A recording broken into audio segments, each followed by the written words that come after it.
नमस्कार।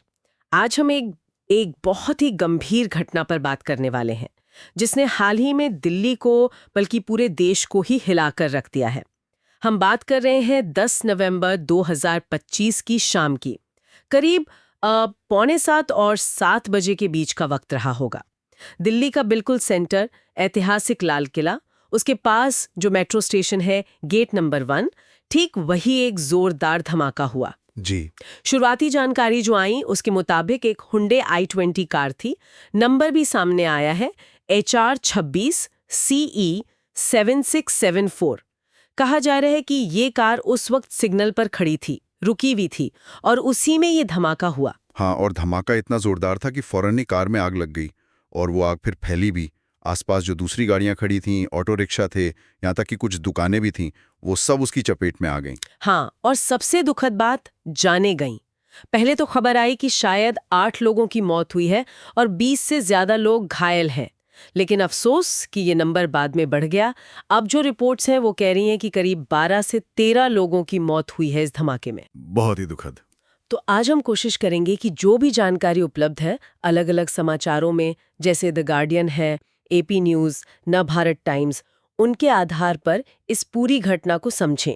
मतलब क्या हुआ, कैसे हुआ, कहाँ हुआ और अब जांच किस तरफ जा रही है। चलिए इस पर थोड़ी गहराई से बात करते हैं। देखिए, सबसे पहले तो ये समझना जरूरी है कि ये धमाका हुआ कहाँ।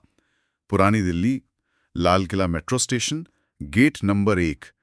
ये सिर्फ एक लोकेशन नहीं है, ये दिल्ली का, आप कह सकते हैं, एक नर्व सेंटर है। बहुत ही व्यस्त इलाका और संवेदनशील भी। हाँ, संवेदनशील क्यों? एक तो लाल किला, वो सिर्फ एक पुरानी इमारत नहीं है, वो हमारा राष्ट्रीय प्रतीक है, इतिहास है। और दूसरा, ये इलाका चांदनी चौक के इतना करीब, यहाँ रोज रोज हजारों लोग आते जाते हैं। व्यापारी हैं, टूरिस्ट हैं, लोकल लोग हैं, मतलब हर वक्त भीड़ रहती है। सही। तो ऐसे में इतनी भीड़-भाड़ वाली और इतनी प्रतीकात्मक जगहों पर धमाका होना, ये अपने आप में बहुत गंभीर सवाल खड़े करता है। सिर्फ एक लोकल घटना नहीं है ये। बिल्कुल। और शायद इसीलिए प्रशासन ने भी इसे बहुत गंभीरता से लिया है। जैसे ही दिल्ली पुलिस ने मामला दर्ज किया, जो धाराएं लगाईं, UAPA लगाया है। जी, गैरकानूनी गतिविधियां रोकथाम अधिनियम। हाँ, और साथ में विस्फोटक अधिनियम भी।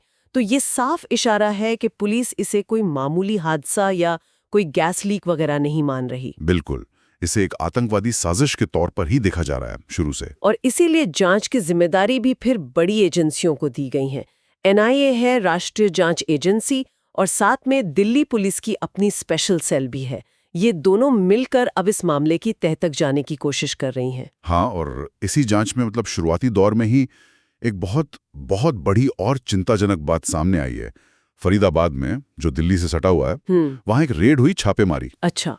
और उस छापेमारी में जो मिला है वो सुनकर होश उड़ जाते हैं। करीब 2500 से 3000 किलोग्राम विस्फोटक। क्या कह रहे हैं, 2,500 से 3,000 किलो? जी। इतना विस्फोटक। हाँ। साथ में डेटोनेटर्स भी मिले हैं जो बम को चालू करने के काम आते हैं, और बम बनाने का दूसरा सामान भी मिला है। ये मात्रा, ये बहुत ज्यादा है। ये दिखाता है कि तैयारी किस लेवल की थी। 3000 किलो विस्फोटक, मतलब अगर ये सारा इस्तेमाल हो जाता जी। तो हम सोच भी नहीं सकते कि कितनी तबाही होती। जी। और एक और बात जो सूत्रों के हवाले से आ रही है वो भी कम परेशान करने वाली नहीं है। जी। कहा जा रहा है कि इस पूरे नेटवर्क में, मतलब ये जो साजिश है, जी। इसमें करीब 20 लोग हो सकते हैं। 20 लोग? हाँ, और इसमें भी एक चौंकाने वाली बात यह है कि इनमें से कुछ लोग डॉक्टर या दूसरे पढ़े लिखे पेशेवर भी हो सकते हैं। ये पहलू तो इसे और भी ज्यादा गंभीर बना देता है। जी। आमतौर पर लगता है कि ऐसे कामों में शायद वो समाज से कटे हुए या कम पढ़े लिखे लोग होते होंगे। जी। लेकिन अगर डॉक्टर, इंजीनियर जैसे पेशेवर लोग इसमें शामिल हैं तो ये साजिश की प्लानिंग और उसके नेटवर्क की गहराई की तरफ इशारा करता है। हाँ, बिल्कुल। कुछ शुरुआती रिपोर्ट्स में, जैसे कि सूत्रों के हवाले से खबर है, जैश-ए-मोहम्मद जैसे आतंकी संगठन का नाम भी सामने आ रहा है। लेकिन यहां यह साफ करना बहुत जरूरी है कि यह सब अभी शुरुआती जांच का हिस्सा है। सूत्रों के हवाले से ये बातें आ रही हैं। सही। जांच एजेंसियां अभी किसी ठोस नतीजे पर नहीं पहुंची हैं, तो हम सिर्फ वो बता रहे हैं जो खबरों में है। हम किसी संगठन या किसी दावे का समर्थन नहीं कर रहे। बिल्कुल, ये स्पष्टता जरूरी है। जांच पूरी होने तक कुछ भी कहना जल्दबाजी होगी। अच्छा, अगर हम घटना के तुरंत बाद की बात करें, टाइमलाइन को देखें, तो शाम को करीब 6:52 पर धमाका हुआ। हाँ, और उसके फौरन बाद, मतलब मिनटों में एक्शन शुरू हो गया। लाल किला मेट्रो स्टेशन को फौरन बंद कर दिया गया सिक्योरिटी रीजन से। ट्रैफिक रोक दिया गया होगा पूरे इलाके में। बिल्कुल, पूरे इलाके की घेराबंदी कर दी गई। ट्रैफिक डाइवर्ट कर दिया गया ताकि जो बचाव का काम है, एम्बुलेंस वगैरह हैं, वो आसानी से आ जा सकें। दमकल की गाड़ियां मौके पर पहुंची आग बुझाने के लिए। पुलिस फोर्स, पैरामिलिट्री फोर्स, भारी तैनाती हो गई। और फिर अगले ही दिन 11 नवंबर को दिल्ली और हरियाणा में, खासकर फरीदाबाद में छापेमारी शुरू हुई। जी, और उसी छापेमारी में वो विस्फोटक मिला जिसका हमने जिक्र किया। और फिर 12 नवंबर आते आते एनआईए ने औपचारिक तौर पर ये केस अपने हाथ में ले लिया। हाँ, ये दिखाता है कि केंद्र सरकार इसे कितनी गंभीरता से ले रही है, राष्ट्रीय सुरक्षा का मामला मानकर। ये तो हुई टाइमलाइन, लेकिन धमाके की गंभीरता पर अगर वापस आएं तो जैसा आपने कहा, लाल किला सिर्फ एक इमारत नहीं है। बिल्कुल नहीं, वो भारत की पहचान है, इतिहास है, हमारी आज़ादी का प्रतीक है। उसके इतने पास ऐसा हमला होना ये सिर्फ कानून व्यवस्था का मामला नहीं है, इसे सीधे सीधे राष्ट्रीय प्रतीकों पर हमले की तरह देखा जा रहा है, और ये चिंता की बात है। में की गई हरकत नहीं थी। नहीं, बिल्कुल नहीं। इतनी बड़ी मात्रा में विस्फोटक जमा करना ये बताता है कि इसके पीछे एक बहुत बड़ी, सोची समझी, पूरी प्लानिंग के साथ की गई साजिश थी। ये कोई छोटी मोटी घटना नहीं है। और इससे जुड़ी एक और खबर जो आ रही है वो तो और भी ज्यादा डराने वाली है। क्या? जांच के हवाले से ये बात भी सामने आ रही है कि शायद हमलावरों का इरादा सिर्फ दिल्ली में धमाका करने का नहीं था। अच्छा? रिपोर्ट्स हैं कि शायद 4 शहरों में धमाके करने की योजना थी, और हर शहर के लिए 2-2 टीमें या समूह बनाए गए थे। 4 शहर? अगर ये सच है तो ये तो एक बहुत ही व्यापक और खतरनाक साजिश थी। मतलब पूरे देश में दहशत फैलाने का इरादा हो सकता था। हाँ, ये पहलू तो वाकई रोंगटे खड़े कर देता है। लेकिन देखिए, इतनी सारी बातें सामने आ रही हैं, पर कुछ बुनियादी सवाल हैं जिनके जवाब अभी तक नहीं मिले हैं।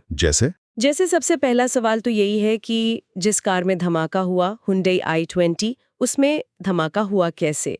क्या वो जानबूझकर प्लान किया गया था, मतलब किसी ने बॉम्ब रखा था, या फिर ऐसा भी तो हो सकता है कि कार में कोई तकनीकी खराबी आ गई हो। कई बार होता है, सीएनजी किट होती है या कोई और मैकेनिकल प्रॉब्लम, उससे धमाका हो गया हो। इसकी कोई आधिकारिक पुष्टि हुई है क्या? नहीं, अभी तक इसकी कोई आधिकारिक पुष्टि नहीं हुई है। ये जांच का एक अहम हिस्सा है कि धमाके का असल कारण क्या था, आईडी था या कोई एक्सीडेंटल ब्लास्ट। और इसी से जुड़ा दूसरा सवाल कि उस कार को चला कौन रहा था? उस व्यक्ति की पहचान हुई? ये भी अभी स्पष्ट नहीं है। उसकी क्या भूमिका थी? क्या वो खुद इस साजिश का हिस्सा था, विस्फोटक कहीं ले जा रहा था, या वो बेचारा सिर्फ एक शिकार बन गया, मतलब गलत वक्त पर गलत जगह था? ये जानना भी बहुत जरूरी है। बिल्कुल, ये दोनों सवाल बहुत बुनियादी हैं। धमाके का कारण और ड्राइवर की भूमिका, इनके जवाब मिले बिना जांच आगे कैसे बढ़ेगी? और इनके अलावा भी जब कोई इतनी बड़ी साजिश होती है तो कई और सवाल उठते हैं। जैसे कि पैसा कहाँ से आया? हाँ, फंडिंग। ये सब करने के लिए पैसा तो लगता है। हाँ, वो पैसा कहाँ से आया? क्या यहीं से जुटाया गया था या बाहर से आया, विदेश से? प्लानिंग कैसे हुई? कहाँ बैठकर ये सब प्लान किया गया? बिल्कुल। और क्या इसमें सिर्फ यहीं के लोग शामिल थे या कोई बाहरी हाथ भी था? कोई विदेशी एजेंसी, कोई दूसरा संगठन? ये सारे एंगल हैं जिन पर एनआईए और स्पेशल सेल यकीनन काम कर रही होगी। और इसमें फोरेंसिक जांच का रोल बहुत अहम होगा शायद। बहुत ज्यादा। घटनास्थल से जो सैंपल मिले हैं, कार के मलबे से जो चीजें मिली हैं, उनकी फोरेंसिक जांच से ही पता चलेगा कि असल में किस तरह का विस्फोटक इस्तेमाल हुआ था। अच्छा। वो हाई इंटेंसिटी वाला आरडीएक्स था या कोई आसानी से मिलने वाला अमोनियम नाइट्रेट जैसा कुछ था, या कुछ और? इससे बनाने वाले के तरीके और उसके सोर्स तक पहुंचने में मदद मिल सकती है। ये सब तो हुई जांच की बातें, साजिश की परतें, लेकिन इस सब के बीच हमें उन लोगों को नहीं भूलना चाहिए जिनकी जिंदगी इस धमाके ने छीन ली या हमेशा के लिए बदल दी।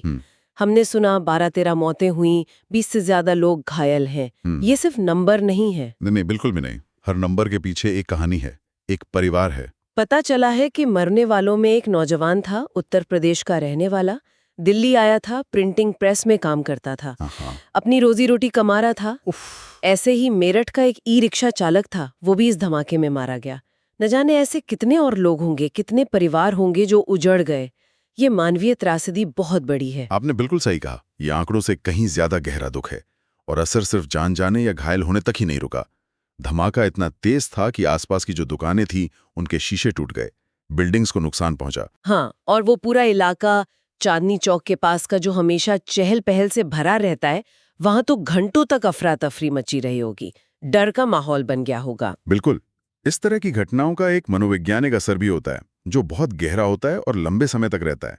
लोगों में एक असुरक्षा की भावना आ जाती है। तो अब आगे क्या उम्मीद करें? जांच किस दिशा में जा सकती है? देखिए, जैसा मैंने कहा, फॉरेंसिक रिपोर्ट का इंतजार रहेगा, उससे विस्फोटक के बारे में पता चलेगा। दूसरा, जो नेटवर्क की बात आ रही है, करीब 20 लोग। अब एजेंसियां उस नेटवर्क की हर कड़ी को पकड़ने की कोशिश करेंगी। कौन कौन शामिल था, किसकी क्या भूमिका थी, पैसा कहाँ से आया, क्या कोई बाहरी लिंक था, ये सब पता लगाया जाएगा। फरीदाबाद वाली बरामदगी इसमें एक बड़ा सुराग हो सकती है।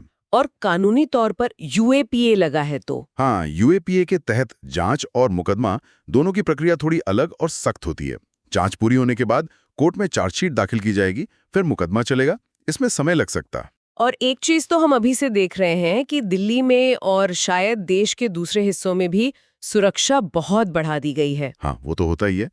ये एक तात्कालिक और ज़रूरी कदम है, खासकर जो संवेदनशील जगह हैं, भीड़-भाड़ वाले इलाके हैं, मेट्रो स्टेशन, एयरपोर्ट, ऐतिहासिक इमारतें, वहाँ चौकसी बढ़ा दी गई है। तो कुल मिलाकर देखें तो 10 नवंबर को लाल किले के पास जो हुआ वो सिर्फ एक कार धमाका नहीं था, ये एक गंभीर आतंकी घटना के तौर पर सामने आया है। जी। जांच चल रही है, कई सवाल अभी बाकी हैं, लेकिन जो विस्फोटक मिला है, जो मल्टी सिटी प्लान की बातें आ रही हैं, जो पेशेवर लोगों के शामिल होने की आशंका है, ये सब इसे बेहद बेहद चिंताजनक बना देता है। बिल्कुल। और ये घटना में फिर से ये सोचने पे मजबूर करती है कि हमारे शहरों में, खासकर ऐसे खुले पब्लिक स्पेस में, सुरक्षा कितनी बड़ी चुनौती है। मतलब आप कितनी भी कोशिश कर लें, कितना भी इंटेलिजेंस हो, कितना भी सुरक्षा इंतजाम हो, लेकिन इस तरह के हमलों को पूरी तरह रोक पाना बहुत मुश्किल काम है। ये एक लगातार चलने वाली लड़ाई है। सही कहा। और इसी विचार के साथ हम आज की ये बातचीत यहीं ख़त्म करते हैं, लेकिन श्रोताओं के लिए एक सवाल छोड़ जाते हैं। जब भी कोई ऐसी घटना होती है तो सुरक्षा बढ़ाई जाती है, निगरानी कड़ी होती है, पाबंदियां लगती है। तो एक समाज के तौर पर हमारी व्यक्तिगत आज़ादी और सबकी सामूहिक सुरक्षा, इन दोनों के बीच एक बहुत नाजुक सा संतुलन होता है। इस तरह की घटनाएं उस संतुलन को लेकर क्या नए और गहरे सवाल खड़े करती हैं, जिन पर शायद हम सबको सोचने की ज़रूरत है।